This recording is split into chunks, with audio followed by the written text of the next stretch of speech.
Salut YouTube, on se retrouve aujourd'hui pour une nouvelle vidéo sur Star Citizen. Aujourd'hui, c'est l'avant-dernier jour de cet Invictus avec donc le show de chez Drake, le Drake Interplanetary. Et donc là, on va voir ensemble les vaisseaux disponibles, on va voir ensemble aussi un peu les petites surprises, les petits trucs qu'ils auraient pu nous faire chez Drake.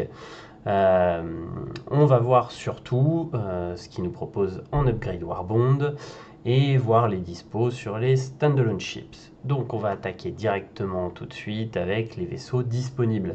On retrouve le Buccaneer, le Caterpillar, le Corsair, Cutlass Black, Cutlass Blue, Cutlass Red, Cutlass Steel, le Cutter, la Dragonfly, le Herald, Kraken, Kraken Privateer, Vulture, et on revient au Buccaneer. Donc là, on voit que Drake quand même se fait plaisir et va proposer quand même pas mal de vaisseaux pour concurrencer cet Invictus. Bien évidemment, on va aller voir ensemble avant d'aller voir les upgrades. Donc sur le pledge, on va voir qu'il y a des packages de couleurs assez funky. On va voir tout de suite en standalone ship que effectivement c'est déjà tout parti sur la première vague, les Kraken.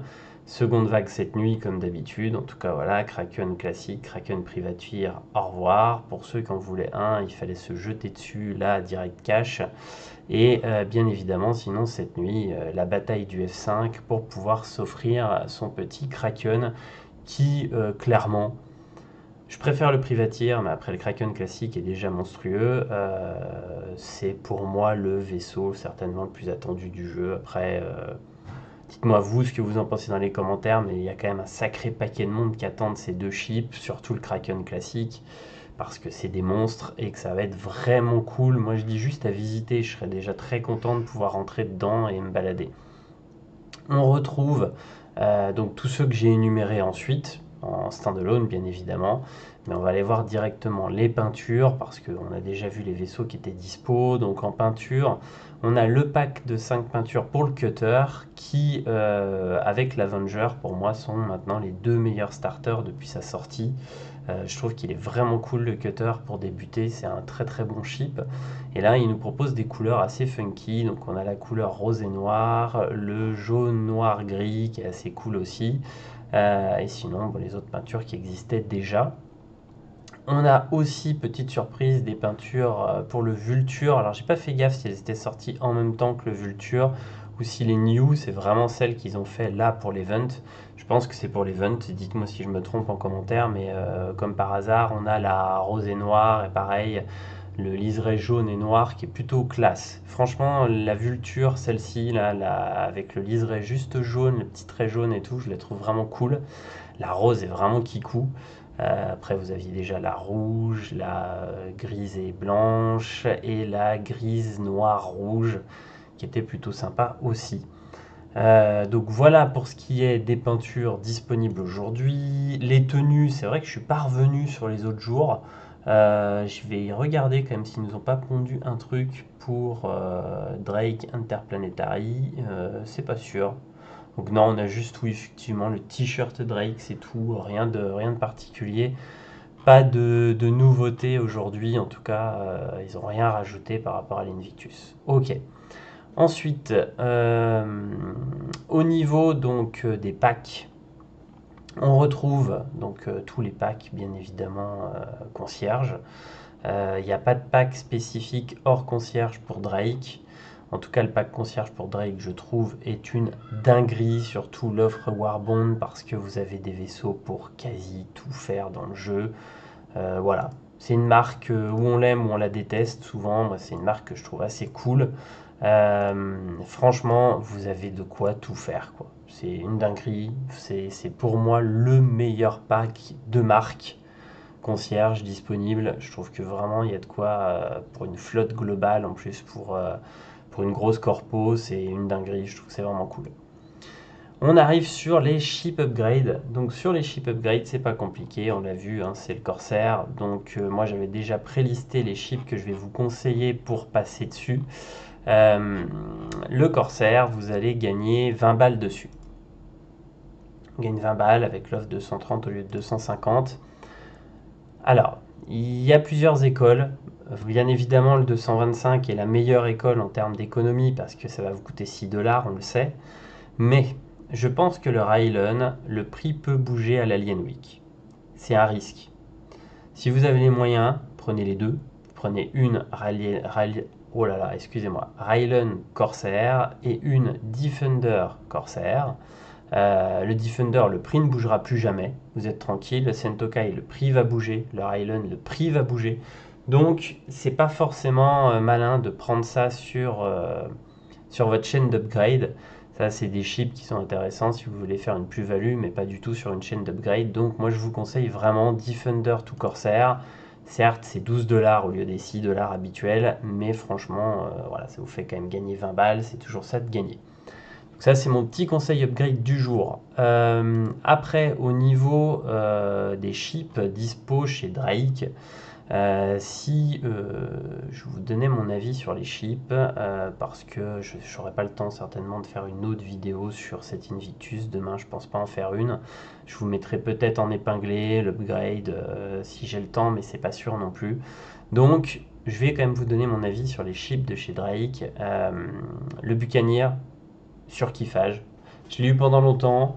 Vous le savez, je suis pas un gros fan des vaisseaux de combat, mais celui-ci, je surkiffais. Fait beaucoup de razmot avec, beaucoup de plans. C'est un vaisseau que j'ai beaucoup aimé utiliser et c'est un vaisseau que j'apprécie énormément. Le Caterpillar, personnellement, en l'état actuel, je ne suis pas très fan du chip. J'ai hâte qu'il soit vraiment complètement modulaire comme c'est prévu. Et là, je pense que le chip sera dingue. Mais à l'heure actuelle, en l'état actuel, c'est pas, voilà, c'est pas un chip qui me fait surkiffer. Le Corsair, pour ceux qui suivent mes vidéos, vous le savez, ça a été ma déception des sorties.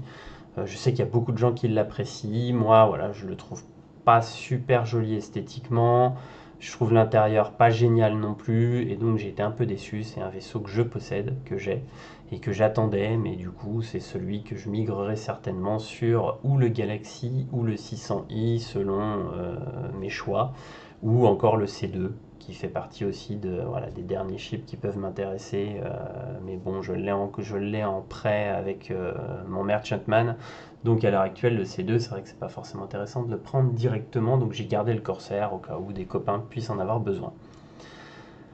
Cutlass Black, premier vaisseau, gros vaisseau entre guillemets, hein, sur lequel je suis passé de l'Aurora au Cutlass Black, et j'avais un Avenger à côté, et j'ai adoré le Cutlass. C'est un vaisseau que j'aime beaucoup, je trouve qu'il est vraiment cool, il a de la gueule, il est sympa à piloter.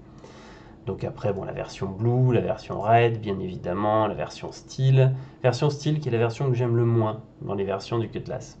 Le Cutter, très bon starter. Ce que je vous disais tout à l'heure, se tire la bourre avec l'Avenger, je trouve. Alors l'Avenger sera meilleur en combat, il n'y a pas photo, mais le Cutter est beaucoup plus cool pour vivre dedans. Donc voilà, après c'est un choix de ce que vous voulez pour débuter, mais en tout cas, voilà, très bon starter.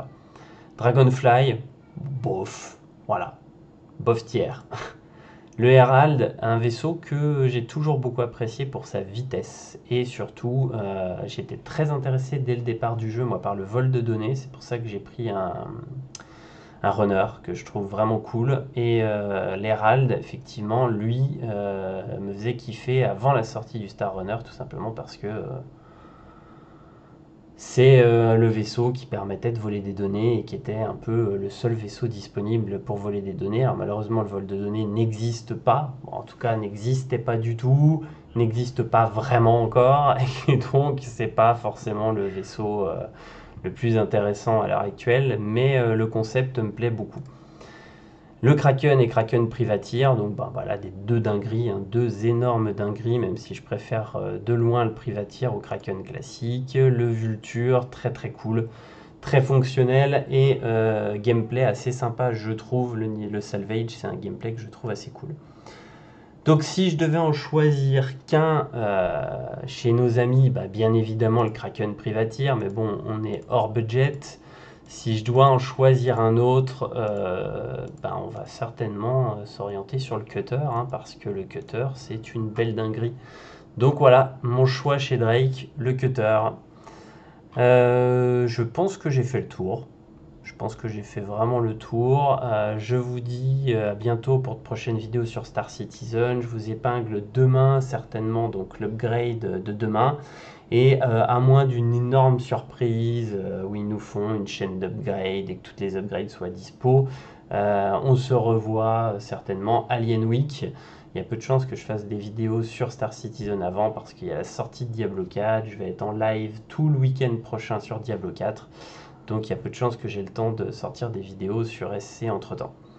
Je vous dis à bientôt sur YouTube. Salut tout le monde!